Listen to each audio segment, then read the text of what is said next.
Hey, what's going on, world? So, what I want to talk about in this video is Terrence Crawford, his rise to fame, his rise to being respected, and where he came from. So, Crawford signed with Top Rank, which is Bob Arum's promotional company.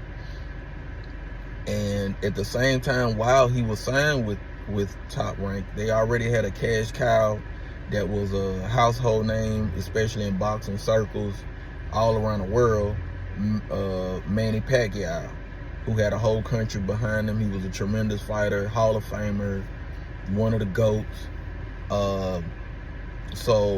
But Crawford was in the lower divisions, working his way up, which eventually worked his way up to welterweight at the time before he left Top Rank.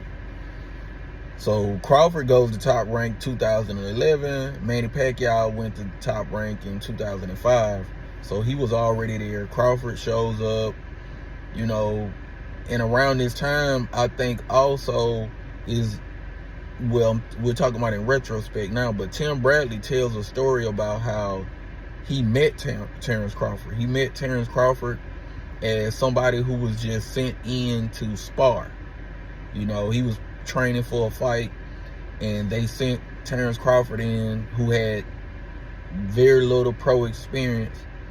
He goes in with Tim Bradley. Tim Bradley at the time, he's a world champion. I think he was a welterweight world champion at that time. And he says that Terrence Crawford beat the brakes off him. And he had never heard of Terrence Crawford. Terrence Crawford had never fought for a title. Nobody knew him. He was just some random kid in the gym, and he sparred him. And he said that every time he would try to do something, Terrence Crawford would do something different or stop him, or just beat him up bad in sparring. And he said after the sparring match, he was like, dude, ain't nobody ever did me like that. He said, dude, you a world champion. Who you with? What do you do? He's like, I'm by myself, or yada yada, whatever. So that story. But while Terrence Crawford was with Top Rank, he was whooping people. He was a bad dude. It was either unanimous decision or knockouts, TKO or KO. That was Terrence Crawford. He wasn't no split decision. He was whooping. Everybody got in the ring with him, and till this day, nothing has changed. So at the time, Crawford was trying to get big fights because he's sparring guys, for example, Tim Bradley, and he's getting out there, and he's like, man, I'm better than these guys. So he's trying to get a big fight.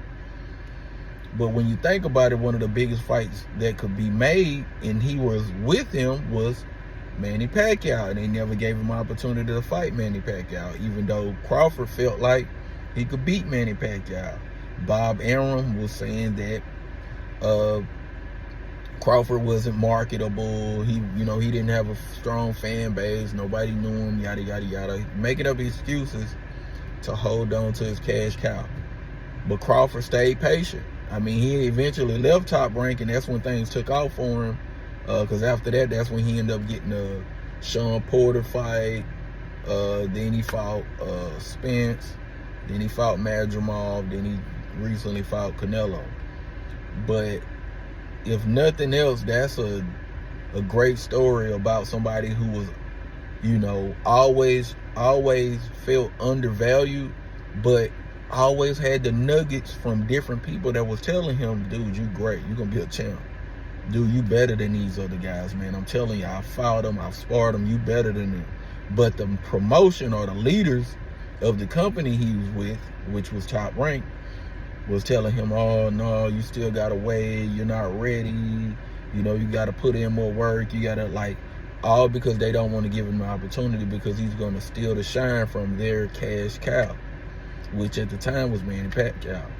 And it all makes sense now why Terrence Crawford left and went to Black Prime promotional company. And, but that's a good story on just waiting your turn, trusting the process, believe in yourself. Don't stop believing in yourself, because your time will come. You just got to be ready. And Crawford was ready.